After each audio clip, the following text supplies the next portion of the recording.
Good Omens 3 came out on May 13th, 2026, and there are a lot of opinions on it.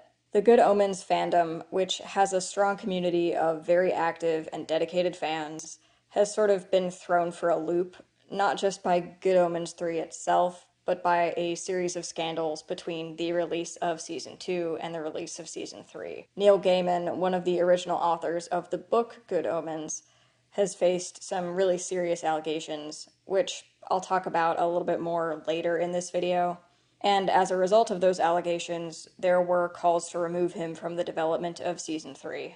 The show was also originally in danger of having its third season canceled altogether, I believe, but eventually we ended up with what we have now, which is a single 90-minute wrap-up episode to cap off the show. This video I thought was going to be shorter and more informal than a lot of my other videos, but when I started writing, the script ended up being really long, and actually pretty well structured, so the recording might be a little bit more informal than usual, but the video will not be. I'm going to talk about Good Omens, fandom, fanfiction, and who gets to decide what is and isn't canon. I'll give you a quick spoiler, it's not Neil Gaiman.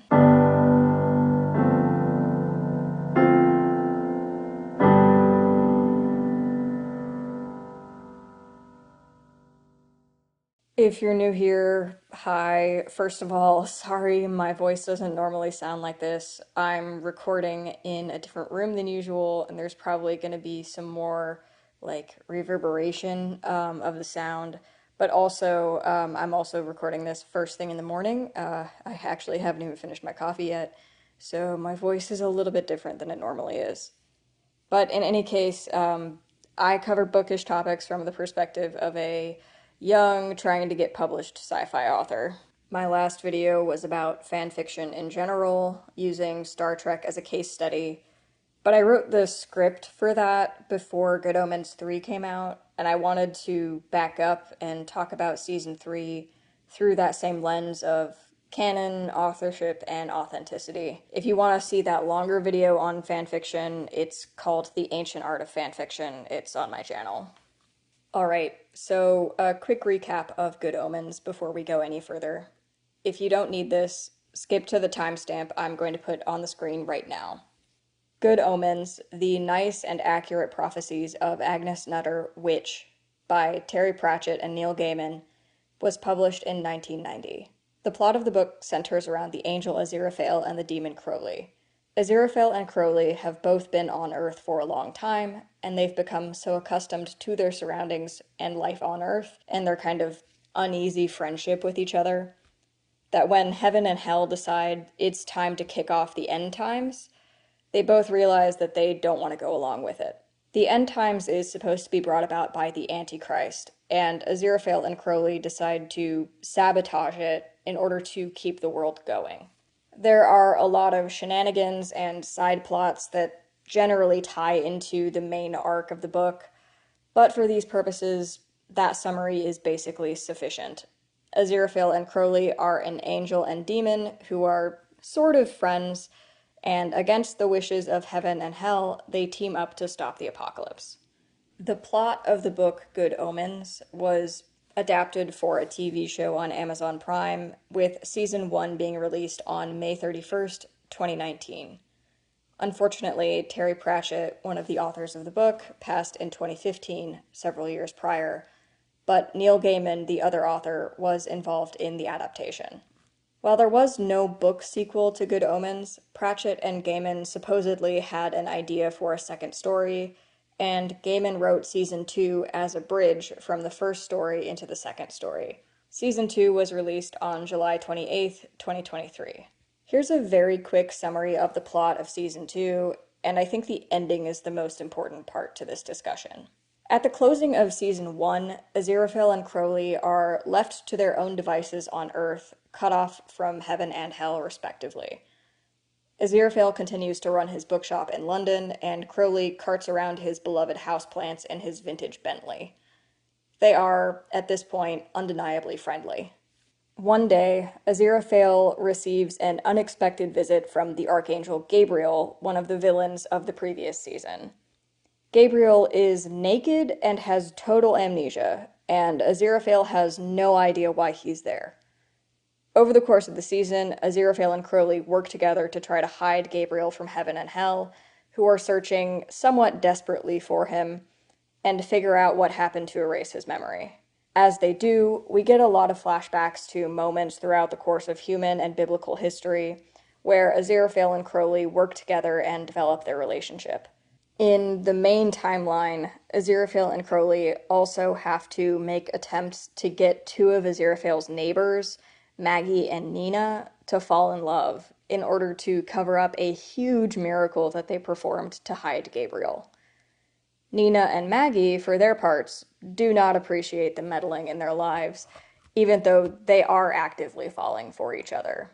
Nina also has the good sense to point out to Crowley that he's in love with Aziraphale, which is heavily implied in Season 1, but never explicitly confirmed to be romantic. At the end of Season 2, it's revealed that the Archangel Gabriel fell in love with Lord Beelzebub, a Duke of Hell. Gabriel was fired from heaven for refusing to start the Second Coming, because he didn't want to go to war with Hell due to his relationship with Beelzebub. Before heaven could properly sanction him, Gabriel removed his memories and hid them in one of Beelzebub's flies, then came down to Earth to hide.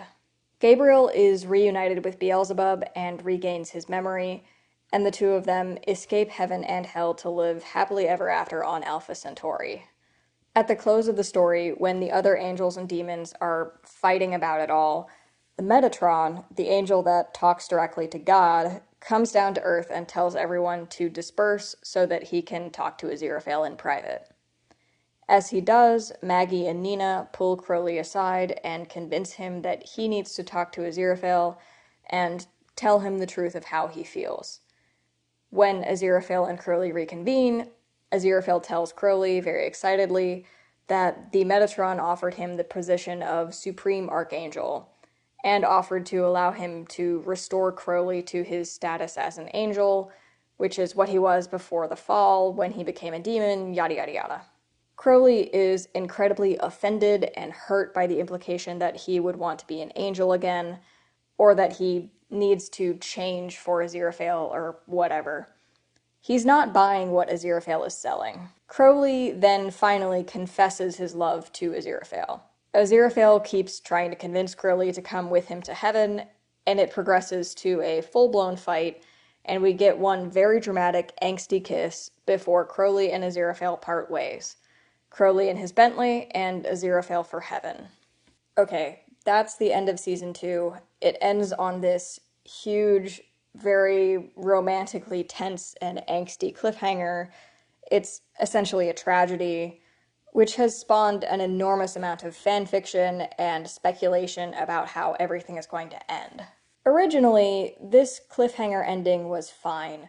The drama of Season 2 worked extremely well, as did the romantic undertones and eventual culmination in the final kiss scene.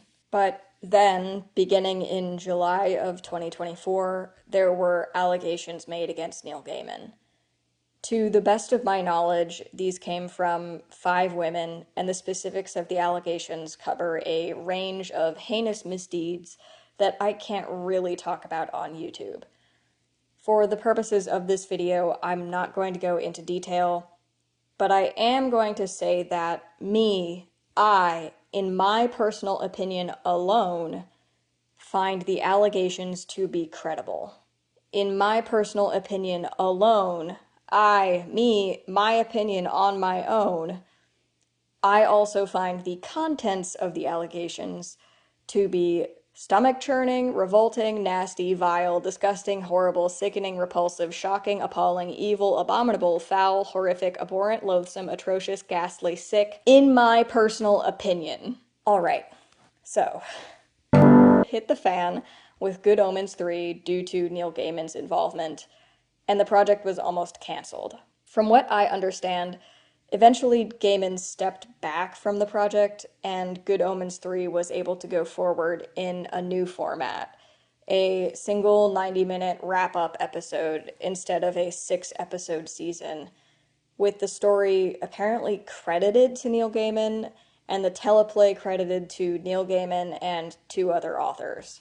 I think that a sizable portion of the fandom was under the impression that Good Omens 3 would not be written by Neil Gaiman in any sense, but I don't have confirmation of that. Here's a summary of Good Omens 3 to the best of my ability. A few years have passed, and Aziraphale is the supreme archangel of heaven in charge of administering the second coming of Jesus. Aziraphale is trying to make the second coming into a peaceful event instead of the apocalypse, and the other angels, Michael, Uriel, and Sandalphon, are pretty sick of it. On Earth, Crowley had his Bentley stolen, and he sleeps in an alley. He also drinks a lot. His ability to perform miracles has been cut off, entirely for plot convenience. In heaven, Aziraphale and the other angels wake up Jesus and try to explain the situation to him because he's been asleep for 2,000 years. Jesus is still very confused. Before they can get the second coming on the road, the Metatron is murdered and Jesus escapes to Earth in search of Crowley, who he remembers from his first life before he was crucified, and who he also quite liked. Jesus finds Crowley very drunk in his alley. Crowley doesn't realize he's talking to Jesus because he's so drunk, and babbles about trying to get his Bentley back. Jesus doesn't understand what Crowley is saying and misinterprets it, and goes on a nonsense side quest, which leads him to a card dealer and an attempt to learn how to do gambling-related card tricks. Meanwhile, Aziraphale is badly investigating who killed the Metatron, as well as who stole something called the Book of Life, which up until this point has barely been explained at all, even a little bit. He eventually goes down to Earth and ropes Crowley into his search for the Book of Life and for the missing Jesus. There's a bunch of other stuff that happens, but the next important part is that Aziraphale and Crowley find Jesus and figure out that the Archangel Michael is the one who's stolen the Book of Life, and they're murdering people by ripping out the pages. Aziraphale and Crowley then have to do some stuff that doesn't make any sense to get to the center of the universe, which we only saw once at the beginning of this episode, where Michael is sitting in front of an eternal flame, whatever that is, and ripping out the pages of the Book of Life in order to erase existence. Crowley and Aziraphale get there a smidge too late, and all of existence that they can save is Aziraphale's bookshop. They escape into the bookshop, where all of the books are blank. Okay, here I need to back up and explain a little bit of context. For most of this season, we've had very little romantic tension whatsoever between Crowley and Aziraphale, which is weird, considering that Season 2 ended with a dramatic confession of love and a tragic kiss. They have a weird dynamic that doesn't really track with either Season 1 or Season 2, and most of the focus is not on their relationship, which is odd considering that's what's underpinned the entire rest of the story. When they land in the bookshop, which is the literal last place in existence, they are joined by Satan. Even though Crowley is a demon, he acts really odd and angry and resentful toward Satan. He gets mad enough that he eventually picks up a book, which is blank, all of the books are blank, and starts writing God into the conversation. God arrives in the bookshop, and the 4 of them have a tense discussion about the nature of humans and life, and why God has chosen to end it all after only 6,000 years.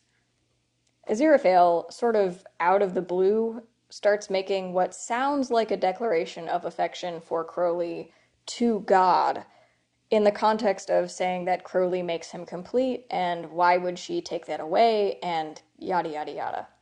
Alright, so God, Satan, Aziraphale, and Crowley are sitting in a bookshop at the end of the world. I think this is actually a very cool scene setup. So what happens next? God essentially agrees to allow Crowley and Aziraphale to decide what should happen next. Aziraphale and Crowley speak privately, and again, I can't emphasize how out of the blue this is. Crowley says he wants God to make a universe with no God, no devil, no demons, and no angels. God actually agrees, but asks them if they're sure they want that to happen, considering that'll mean that they don't exist. They say that they understand, and then everything disappears in swirls of light. In the next segment, we get an alternate universe in which Crowley and Aziraphale are humans. Just ordinary humans. Crowley is a professor of astrophysics, and Aziraphale, well, I guess Azafel, is a bookseller. They have a meet cute in Aza's bookshop, after which Aza asks Crowley out to dinner. We get a flash forward a few years, and they're married and watching the stars on the back porch through Crowley's telescope. That's the end of season 3, and the end of the general recap situational overview I'm going to give. So, I'm going to say right now that the opinions on Good Omens 3 are all over the place. Some people loved it, some people hated it, some people are in the middle. I'm one of the ones in the middle. There's been some tension between people with differing opinions on the finale, but I honestly don't think there's a wrong opinion on how to feel about it.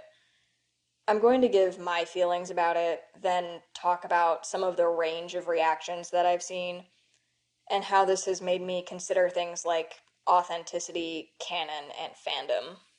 First of all, there were a lot of things that I enjoyed in Good Omens 3. I enjoyed a lot of the moments with Jesus in particular. I thought he was quite funny, and even sometimes when it was funny in a cringy way, I enjoyed the humor. I enjoyed little things like the start of the I Was Wrong dance by Aziraphale, and I actually did appreciate that they took a moment to have dim sum, even though I wish that that scene had more room to breathe. I liked Aziraphale and Muriel's little foray into hell disguised as demons, too. Most controversially, I actually liked a fair amount of the ending. I really enjoyed the godless alternate universe human versions of Aziraphale and Crowley. They had great chemistry throughout their meet cute, and I really enjoyed the romantic tension there. And then the conclusion where they're an old married couple watching the stars. I liked that a lot. As for the scene with Aziraphale, Crowley, Satan, and God in the bookshop, there are parts I really liked and parts I really didn't. And some things I have a more nuanced take on. From what I recall, I enjoyed Satan and God alright, but I really liked the moment where Crowley started writing his own book of life. The moment that I really disliked was when Aziraphale and Crowley decided that they wanted God to make a new universe without any divine presence or interference, at the expense of themselves. I don't dislike it purely because it can be interpreted as Aziraphale and Crowley writing themselves out of existence. I do think that our alternate universe, Aza and Crowley, are still just different versions of the characters we know. I dislike this choice because it doesn't make any sense. It's not as if God offered them an ultimatum to sacrifice themselves for a new world without divine interference, no other options. God offered them an open choice as to what would happen next. The narrative of the scene, from my interpretation, treats this like it's an obvious and logical ultimatum, but it isn't. There is a way out of this situation in which the world gets restored and Aziraphale and Crowley get to continue their lives together, possibly still as humans, without the influence of heaven or hell mucking things up for Earth. The narrative doesn't offer space for that. It also irks me because it's so out of line with the spirit of the end of season 1, where Aziraphale and Crowley wanted to stop the apocalypse, not only for their own sake, but also for the sake of all of the humans who would die and the world that would be destroyed. If this situation was a true ultimatum, with Aziraphale and Crowley giving up divinity in order to save the world that they knew, I think that this would narratively work all right. But it's not a logical ultimatum, so the spirit of the decision felt ingenuine to me. That said, there were a lot of elements of this decision that I find really intriguing, beyond just a I like it, I don't like it kind of binary. The premise of an angel and a demon choosing a godless universe over their own divinity is, in my opinion, profoundly human. If this scene had been executed a little bit differently, I could really get behind this. It would complete an arc that Aziraphale and Crowley have both undergone since season 1, the progressive humanization of their archetypes, which is supposed to be sort of like cosmic order and cosmic chaos, into real, true people with complex moralities. These characters choosing humanity at the end of all of this actually feels like it would work, but only if they stuck the landing, which, in my opinion, they didn't. Here are the things I had major problems with. The sheer number of plots involved in this season was unmanageable, and the pacing was really off. If we leave the plot as is, I think the pacing and emotional impact of a lot of things was kneecapped by the fact that instead of being 6 1-hour episodes, the finale is only a single 90-minute show. It makes the plot feel frantic, overwritten, and underbaked. Nothing has the proper time to breathe. As for the plots, from my count, there are 3, maybe 4 plots going on here, with a little nugget of a 5th plot that was killed in the cradle. I'm not including subplots here because that would get the count into unmanageable territory. So, the first plot, Jesus and the Second Coming. Second plot, the Book of Life, including the murder mysteries and the erasing of the world. Third plot, the through-line plot of God playing her own game, which finally comes to a head in the bookshop at the end of the world. Fourth plot, I don't know if this can really be considered its own plot. It probably can be, but it's the romantic storyline between Aziraphale and Crowley. Tiny nugget of a 5th plot. This didn't go anywhere, but when Michael is kind of losing it and ripping out pages from the Book of Life and burning them, they say something along the lines of, the Metatron used to change things in the Book of Life, things that he thought should go differently. I thought that maybe this would turn out to be something where the Metatron had changed the story of the Second Coming into something violent, or that the Metatron wrote the end of the world into existence altogether. From what I can tell, none of this was fulfilled. This is too many plots for a 90-minute episode. I think maybe they could coexist in a 6-episode season, but that would be tricky too. My least favorite plot in this season was the Book of Life thing, mostly because there wasn't a ton of preamble or foreshadowing to the Book of Life existing in the first 2 seasons. The Second Coming offered more humor and, to me at least, had more direct appeal. As for the romantic storyline between Aziraphale and Crowley, I loved it in season 2, but in season 3 it felt lackluster until the end, where we see them as alternate universe humans.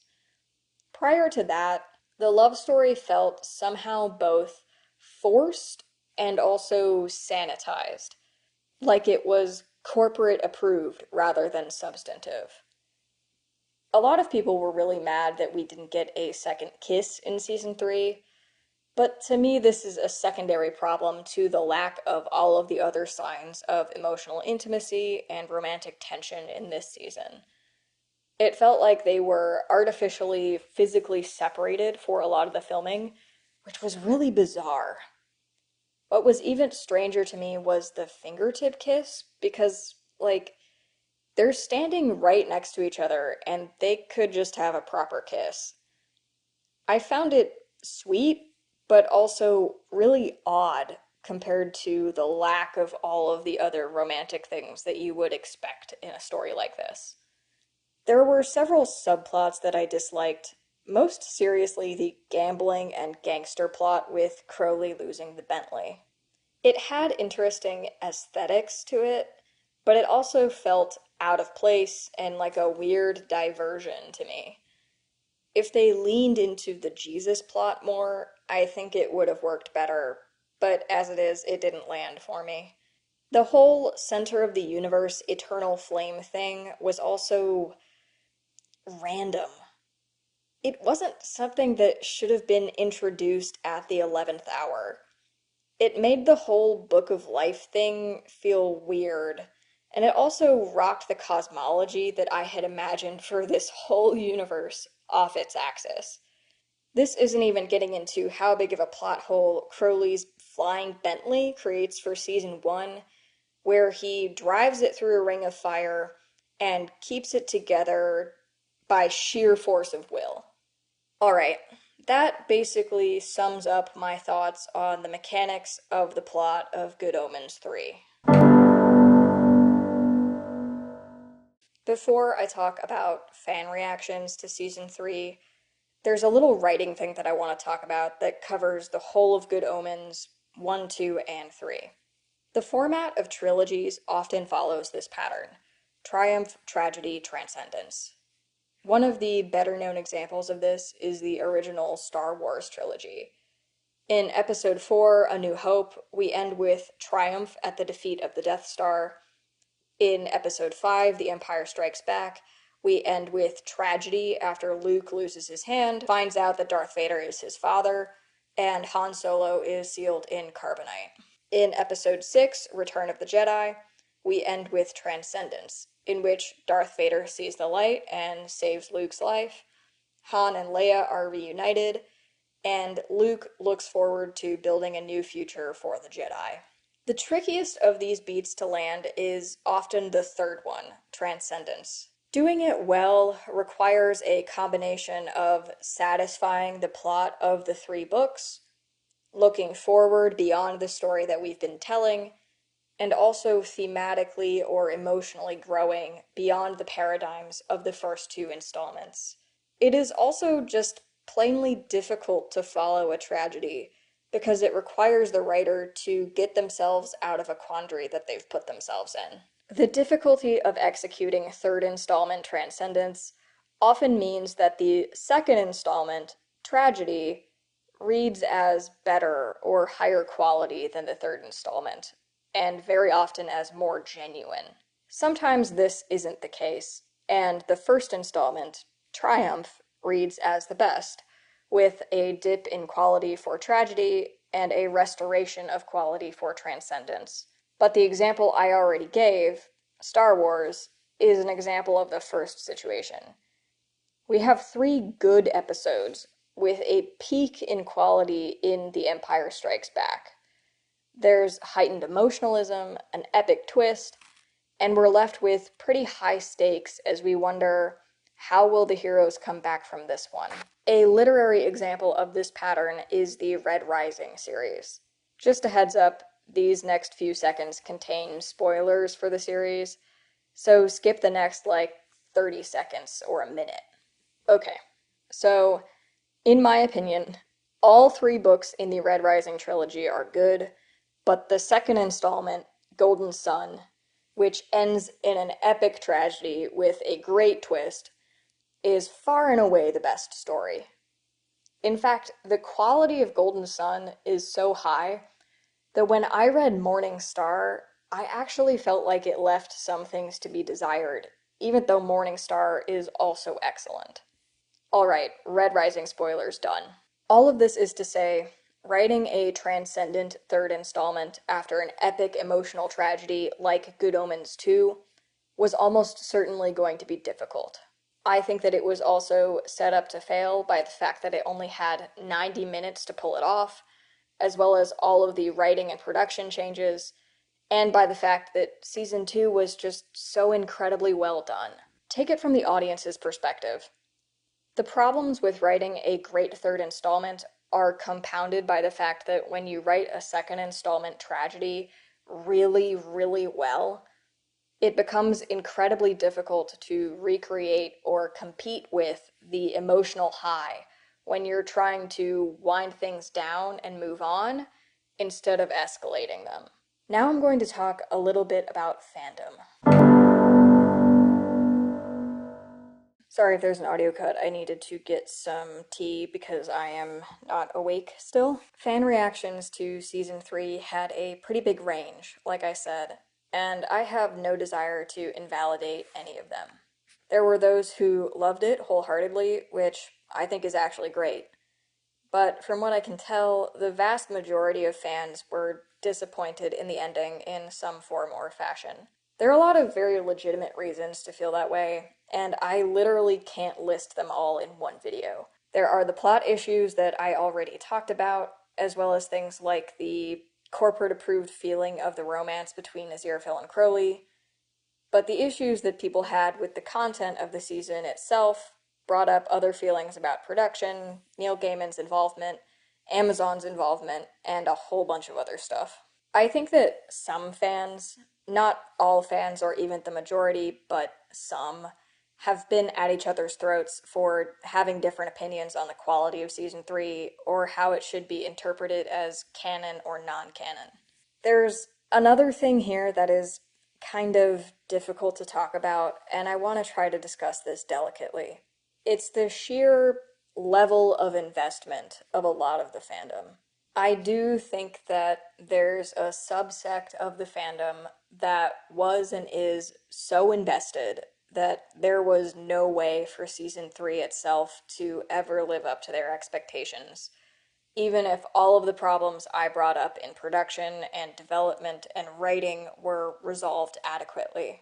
That's related to what I just talked about, with the tragedy of season 2 providing a huge emotional high that's very difficult to come down from. It's compounded by the fact that a lot of people got into things like fan fiction and fan art and cosplay communities following season 2, which maintained and in some cases increased the emotional high and the emotional stakes of the then theoretical season 3. Good Omens provides intense emotional support for a lot of people, which is why I'm trying so hard to present my opinions on season 3 in a neutral way and respect the experiences of others. The book and the show themselves are only part of that emotional support, too. The other emotional engagement comes from the fandom. I want to actually put fandom in a new context, very briefly, because the word has a lot of implications that sometimes bury the actual base meaning of what it is and how it functions. Modern fandoms, especially the Good Omens fandom, are communities. They're centered around one base piece of media, but they expand to encompass not only discourse about that base media, but the production and discussion of fan media, fan events, and often a set of shared values. Ironically enough, given the content of Good Omens, from my perspective, one of the closest analogies to fandom is organized religion. And I mean that in truly a structural way. Organized religion is, at its core, kind of a community that has formed around one base piece of media. And that's what fandom is, too. Fandom as community comes with a lot of baggage, some good and some bad.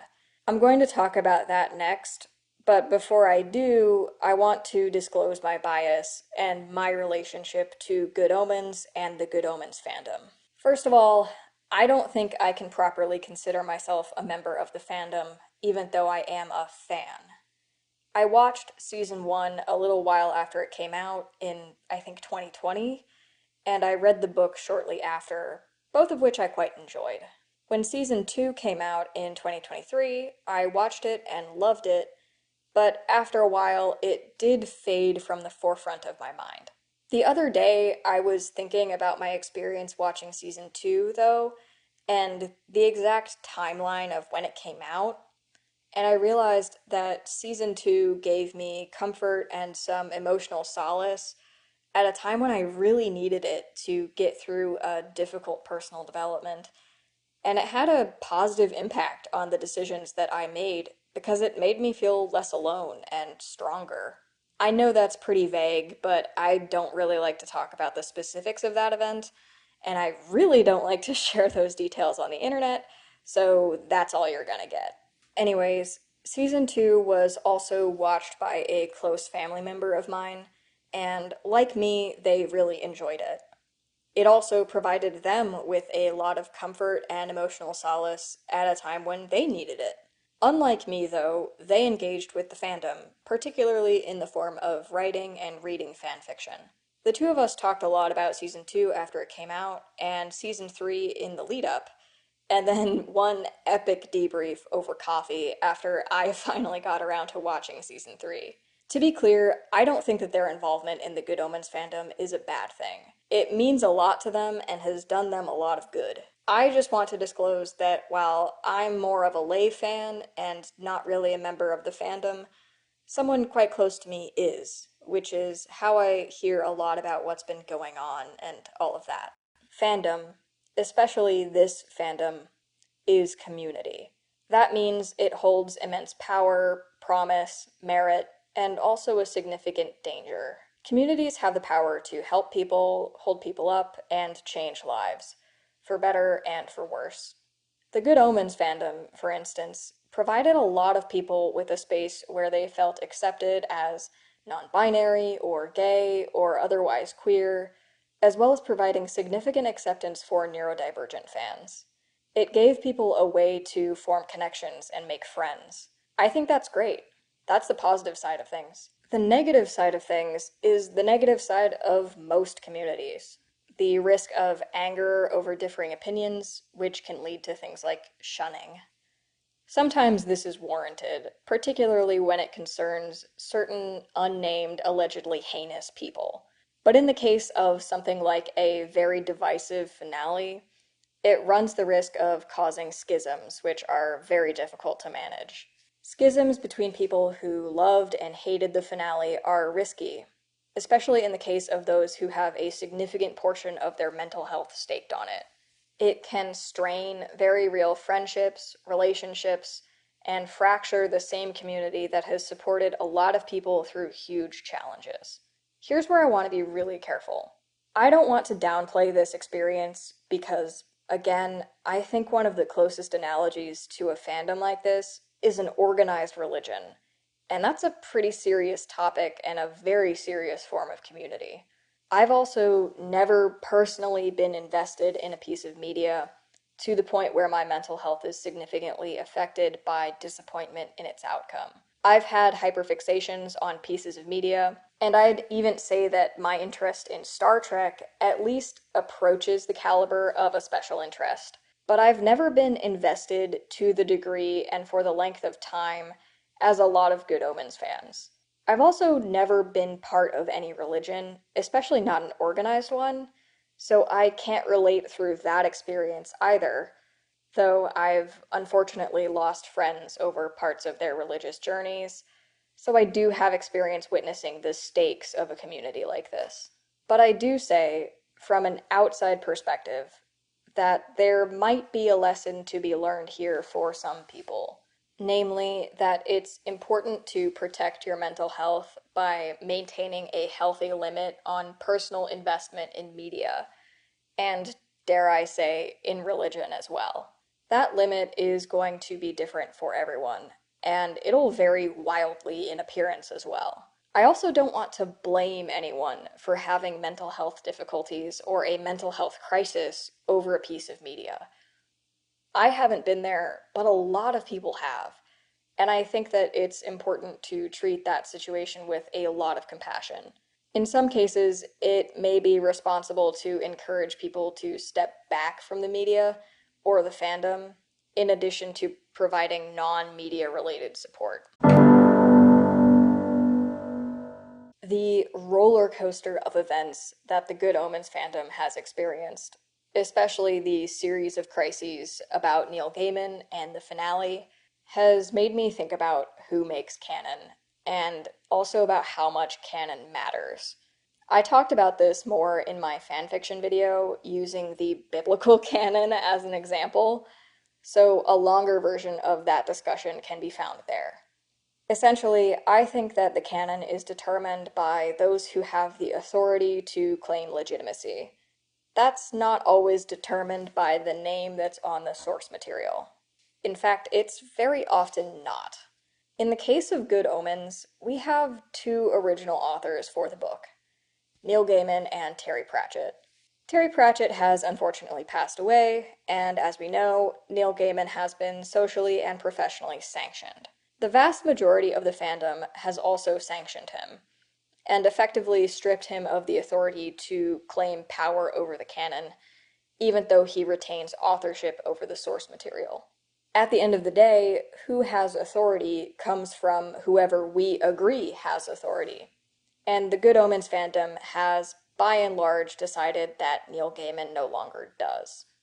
So, who then becomes the authority on the canon? The other producers? Amazon? Michael Sheen and David Tennant, the actors who play Aziraphale and Crowley? I think it's the fans. That's not a perfect or a straightforward answer, especially at a moment in which the fans disagree about a lot. Fandom is almost always decentralized as well, and it becomes really difficult to appeal to an ultimate authority on what is canon and what is not canon in order to settle disputes. That's usually where the author of the source material comes in. But in this case, the fandom no longer acknowledges the remaining author of the source material as a legitimate authority.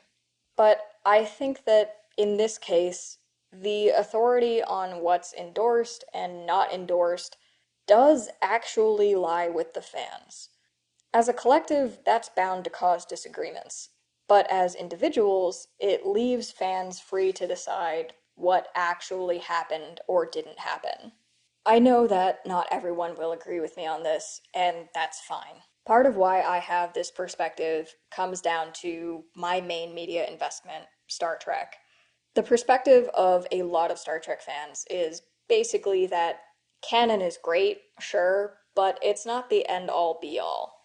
A lot of the merit of something comes from what it inspires us to think about, all of the possibilities within and adjacent to a story or a character or a romance. That might be easier in the case of something like Star Trek, because it's an absolutely sprawling media universe. But I don't think that that means that this attitude can't translate to something with a smaller media source like Good Omens. This perspective basically comes down to this. What's canon doesn't matter as much as what's important to you. That might mean that you make up your own ending and theories, or just ignore parts of the ending or the series in favor of a story that resonates with you in a more meaningful and positive way. There are several books that I've read and shows that I've watched that have opened the door to flights of imagination and adventures in deep, non-canon theory that have been more fulfilling than the actual source material.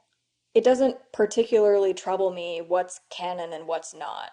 That might just be because my personality is clearly not inclined to engage in fandom, and it might not be that easy or even possible or desirable for everyone. That's fine. I just want to say that one of the ways to cope with an inadequate canon is to move beyond it. Here are two examples from other media that, to me, have inadequate canons, but that opened up the door to a lot of fulfilling non-canon experiences. The first is from Star Trek Deep Space Nine. On DS9, there are these two characters who have a really intriguing relationship with a lot of intense chemistry. They're sort of frenemies throughout the show because one of them has some deep-seated ulterior motives and the other one knows it. Those two characters are Elam Garak and Julian Bashir, colloquially called Garashir. This is one of the most popular fandom pairings within Star Trek to the point where I think Lower Decks might have actually made it canon a couple years ago. But before that, when DS9 was coming out, it was pretty obvious that fans saw something between Garrick and Bashir, and because it was the 90s, they tried to shut it down really badly by pairing Garrick up with a random teenager. I I wish I was kidding. And pairing Bashir up with literally anyone else. I don't care that in DS9, Garrick and Bashir are not confirmed to be in a romantic relationship. The weird Garrick romance with a random teenager bothers me a lot more than the lack of canon Garashir in DS9. But to me, the more important thing is the ways that Garashir added to the subtext of the episodes for me and the intrigue of the premise of their relationship in general. Their chemistry has become one of the reference points for several of the relationships in my own original fiction, though none of them are directly and totally inspired by Garashir. The other example is Station Eternity by Mur Lafferty. This is kind of a deep cut. I had such mixed feelings about this book because the setup was interesting and there was a particular theme that I really liked, but I also felt like it missed the mark pretty profoundly. In my head, I've developmentally edited the plot of this book several times to be more clearly about what I think it should have been about. This has been a more worthwhile experience for me than the actual reading of this book on its own. Very often, canon is incapable of giving us all that there is to be experienced from a piece of media. That's because consuming a story is an act of creation, a negotiation between the source material and the mind of the viewer creating meaning. Good Omens, clearly, means a lot to a lot of people. But if you find that the negotiation between you and the source material doesn't turn out the way that you want it to, the best thing to keep in mind is that you can always move beyond it. Ironically, in Good Omens 3, in the bookshop at the end of the world, Crowley and Aziraphale do exactly this. They move beyond their own canon by picking up a pen and a blank book and writing their own scene. To me, the overarching theme of Good Omens prior to season 3 was the importance of free will, especially when it sabotages a pre-made script about how things are supposed to be in favor for what is right. It shows how perfectly legitimate and entirely important desire can be. It is, ironically, anti-religious, humanist, and, in this case, reaches beyond the page.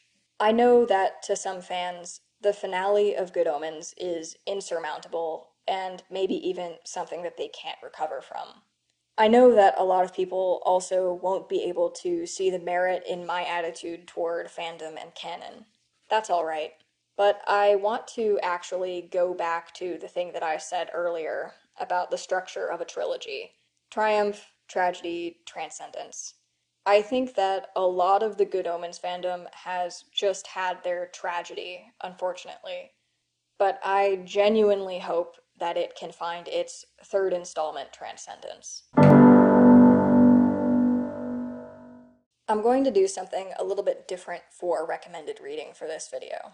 Instead of recommending books and shows that are related to Good Omens, I'm going to recommend a few pieces of media that have really stuck with me on an emotional level, since this show has made such an impact on so many people. In the category of books and literature: 1. Old Man's War by John Scalzi. 2. Project Hail Mary by Andy Weir and the movie adaptation. 3. Network Effect by Martha Wells. 4. Golden Sun by Pierce Brown. 5. Ancillary Justice by Ann Leckie. 6. Funny Story by Emily Henry. 7. The Will of the Many by James Islington. 8. Howl's Moving Castle by Diana Wynne Jones and the Ghibli movie adaptation. 9. The Percy Jackson series by Rick Riordan. 10. The Iliad attributed to Homer. In the category of TV shows and movies: 1. Star Trek: The Wrath of Khan. 2. Star Trek: The Voyage Home. 3. Star Trek: The Next Generation, Season 3, Episode 16, The Offspring. 4. Star Trek: DS9, Season 4, Episode 9, Our Man Bashir. Season 5, Episode 16, Dr. Bashir, I Presume. And Season 4, Episode 5, Rejoined. 5. Death at a Funeral. 6. 4 Weddings and a Funeral. 7. Whisper of the Heart. 8. Superman 2025. 9. The X-Files, Season 5, Episode 5, Postmodern Prometheus. Thank you for watching. I genuinely thought that this was going to be like a 10-minute long video, but I started writing this script and it ended up being the second longest single episode script I've ever written. So I bet this video is going to be pretty long once everything is said and done. Thank you for sticking through this, truly. I'm not sure yet what my next video is going to be about.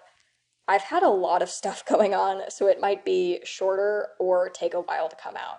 If I had to guess, it'll either be a review of the first 2 books in Romina Russell's Zodiac series, or a couple of concluding thoughts on Milo Winter and the Age of Scorpius drama, or just a general writing update on how my publishing journey is going.